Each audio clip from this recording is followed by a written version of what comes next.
Yo, what's good? It's 216 Scano from the Gutter News.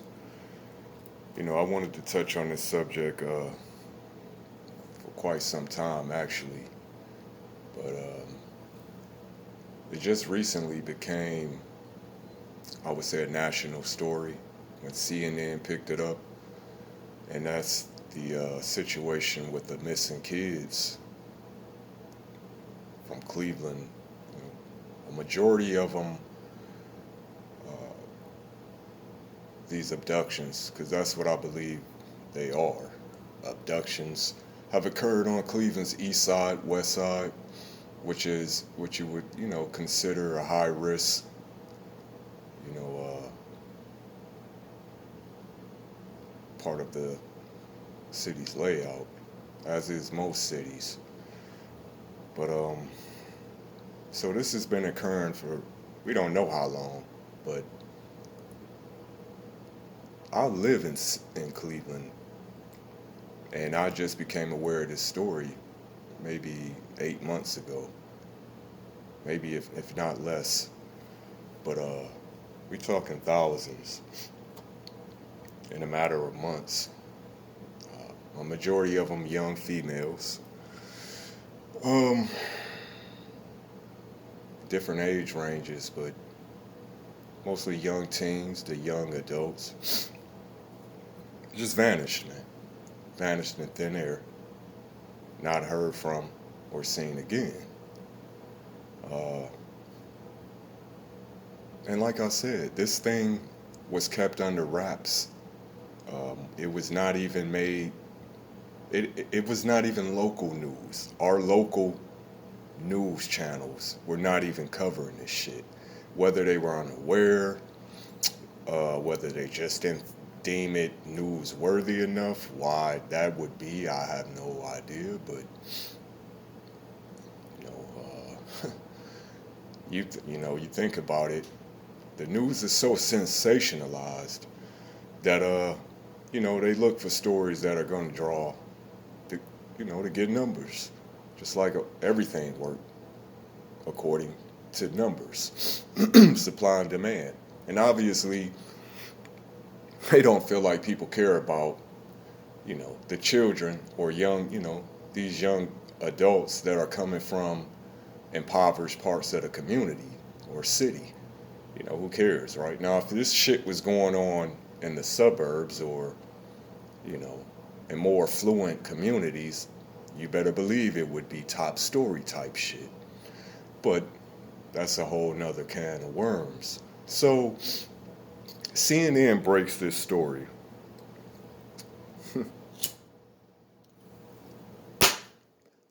CNN, not a local news team, CNN. And after CNN, picks it up and start running with it, all of a sudden you start hearing, now Cleveland news wants to run with it, like all of a sudden now they're interested. Now you just now become, it's an embarrassment. It's really an embarrassment. And it's a drop, it's a letdown. It's a drop of the ball by Cleveland officials to at least not warn the public. I mean, there's something going on, something sinister. Thousands of kids and young teenagers just up and vanished in the course of months. So I started doing some research.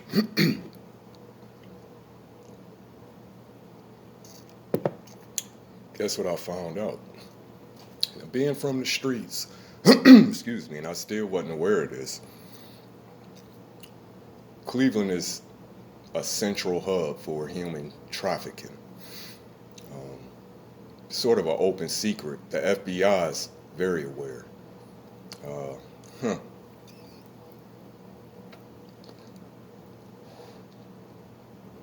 So they've been aware of this for years, but they aren't obligated to share this information with the public. That's on Cleveland authorities. That's on their end of it. So the FBI has known for years that, Cleveland being a central hub where it goes down. The sex slash human trafficking trade is very prominent in this part of the country. It's also tied into the Mexican mafia because Cleveland is also a central hub for the mafia, Mexican mafia. So it could all be tied together some way. Um, I think y'all really don't understand how treacherous Cleveland is. A lot of it's quietly kept. You know what I'm saying? And not to say Cleveland isn't a good city, depending on where you live, but it goes down. There's a lot of different sinister activities going on in Cleveland, as in most cities. But when it comes to this situation with the missing children, I believe it's tied to the human trafficking trade. A majority of these missing teenagers are females, and if you know, you know. Sex sells, just like drugs. Always has, always will, and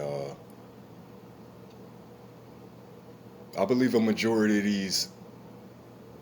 these teenagers are in different parts of the country, different parts of the world now. That's how it works. So you get abducted in Cleveland. They have little holding, units, until they figure out where you being shipped because they have clients all over the country, maybe all over the world. So some of these young women are probably in Brazil, Russia, who the hell knows? Because that's how the human sex traffic trade works.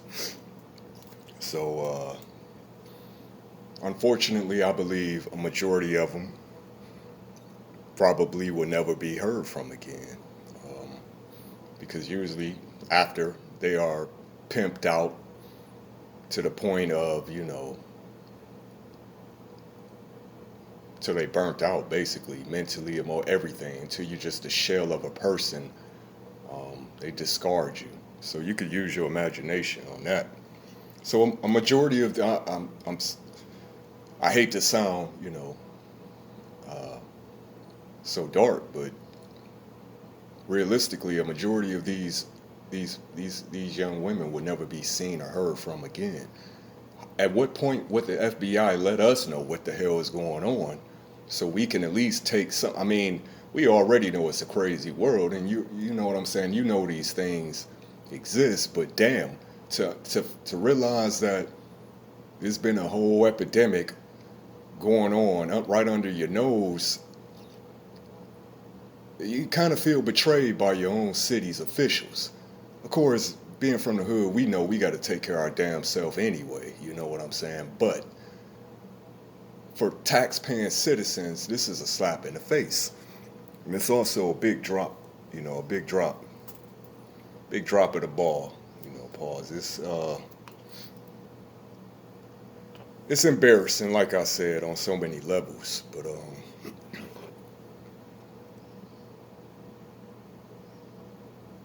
the sex traffic game, the tentacles spread so far. I'm talking about this network is so it's so complex and it's so insidious. It spreads so far throughout the country. Wherever you at, if you watch this video, it's probably going down, in your city. But the magnitude that it's occurring in Cleveland, and I'm gonna tell you how they are able to do this. The smaller cities, you would think it would be harder to get away with some shit like this because the bigger the city, the more the people, you can kind of slide under the radar with things like this. But a population of less than 1 million people, you would think something like this would hit, it would have got picked up on a lot sooner, but it actually was. See, we just didn't know about it. So, yeah, I do believe a majority of these females have become, victims of the sex trade. There also could be any number of serial killers that work in any large city. That be that's a statistical fact. So some of them fell victim to serial killers. Some of them probably just ran away. It's percentages of this shit that's, you know, as far as where all these young females just did. Because like I said, a majority of them are. That's what make me know it's related to the sex trade. You know what I'm saying? A lot of them you would not hear from again. A lot of them, you know how young females will run off with their dudes. They be knowing they ain't supposed to be, you know what I'm saying? With no, they too young to be in a relationship, so they'll just run off with they nigga, and or their boyfriend, and they'll pop up sometime later. But in this case, a majority of these people have been gone. They just have not heard not nothing, not a text, not a phone call, just up and vanish.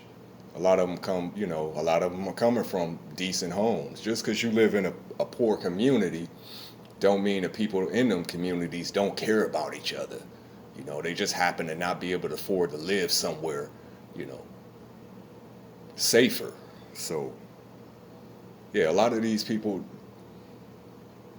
it is uncommon for them to just up and vanish and not be heard from. So, yeah, I don't want to be redundant. So, at this time, I'm gonna get into a more detailed, with a full blown video, a real video, detailing how did I think this played out. But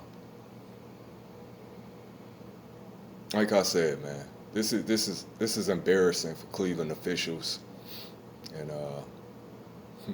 stay vigilant, because whether you know it or not, someone is always watching you, and you never know, they may have dark intentions. 216 Scano, standing on it.